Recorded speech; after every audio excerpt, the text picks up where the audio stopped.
1 Samuel chapter 4.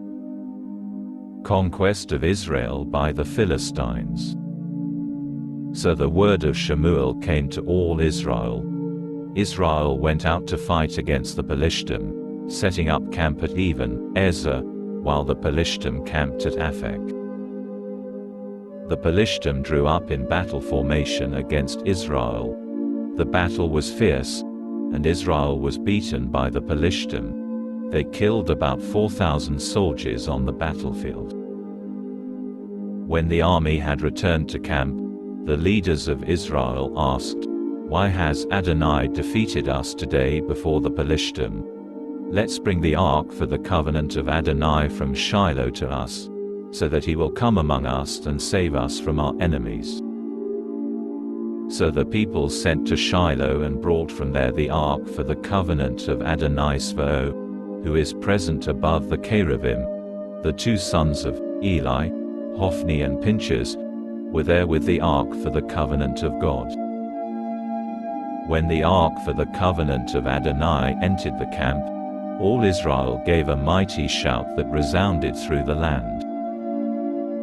On hearing the shout, the Philistines asked, "What does this great shout in the Hebrews' camp mean?" Then they realized that the ark of Adonai had arrived in the camp. And the Philistines became afraid. They said, "God has entered the camp. We're lost. There was no such thing yesterday or the day before. We're lost. Who will rescue us from the power of these mighty gods? These are the gods that completely overthrew the Egyptians in the desert.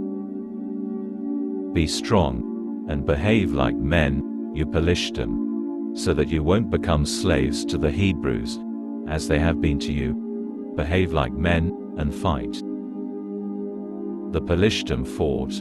Israel was defeated, and every man fled to his tent. It was a terrible slaughter. 30,000 of Israel's foot soldiers fell. The death of Eli and his sons. Moreover, the ark of God was captured, and the two sons of Eli, Hophni and Phinehas, died. One of the soldiers, a man from Benjamin, ran and came to Shiloh the same day with his clothes torn and earth on his head, as a sign of mourning.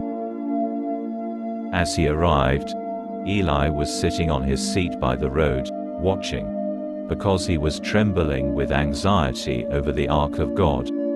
When the man entered the city and told the news, the whole city began crying out. On hearing the cries, Eli asked, "What does this uproar mean?" So the man hurried, came to Eli and told him. Eli was 98 years old, and his gaze was fixed, because he was blind. The man said to Eli, "I'm the soldier that came. I escaped today from the battlefield." He asked, "How did things go, my son?"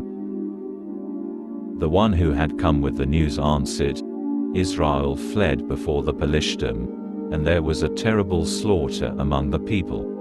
Your two sons, Hophni and Phinehas, also are dead, and the ark of God was captured." As soon as he mentioned what had happened to the ark of God, Eli fell backward off his seat next to the gate, broke his neck and died, for he was an old man, and heavy. He had judged Israel 40 years. His daughter-in-law, Phinehas's wife, was pregnant and near delivery time. When she heard the news that the ark of God had been captured and that her father-in-law and husband were dead, she went into abnormal labor, bent over and gave birth.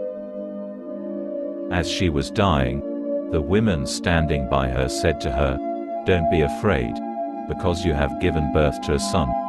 But she didn't answer or show any sign of recognition.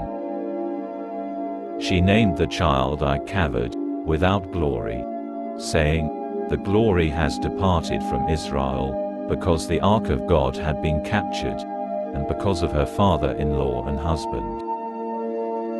She said, "The glory of Israel has gone into exile, because the ark of God has been captured."